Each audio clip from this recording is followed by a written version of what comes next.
بسم اللہ الرحمن الرحیم۔ ادبی معلومات سیٹ نمبر 1149۔ پہلی معروضی ہے درست تلفظ بتانا ہے، تو اس کا درست تلفظ ہے مسوّتہ۔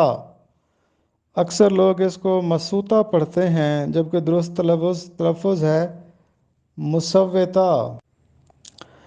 شہر آشوب، کسی شہر، ملک یا تہذیب کے اجڑنے کا منظوم بیان۔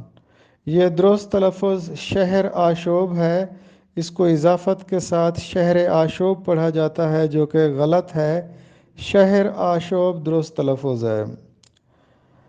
الطاف حسین حالی کے نزدیک شاعر کو متشاعر سے ممیز کرنے والی جو چیز ہے وہ تخیل ہے، یعنی حالی کے نزدیک شاعری کا مدار تخیل پر ہے، جبکہ مولانا شبلی نعمانی کے نزدیک شاعری کا مدار الفاظ پر ہے۔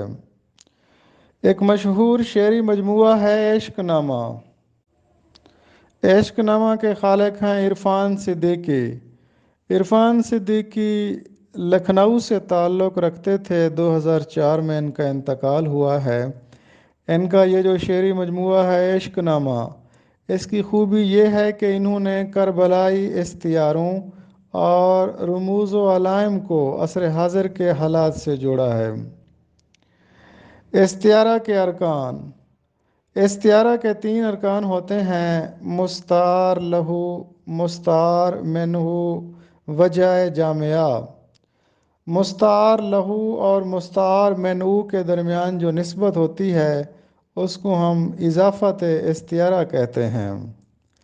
بسم اللہ کے گنبد میں رہنا، نا تجربہ کار ہونا، دنیا کے حالات سے بے خبر ہونا۔ محاورہ ہے بال کی کھال اتارنا، اس کا مطلب ہوتا ہے بہت چھان بین کرنا۔ فانی بدایونی کا ایک نہایت خوبصورت شعر: کاش آئینہ ہاتھ سے رکھ کر تم میرے حال پر نظر کرتے۔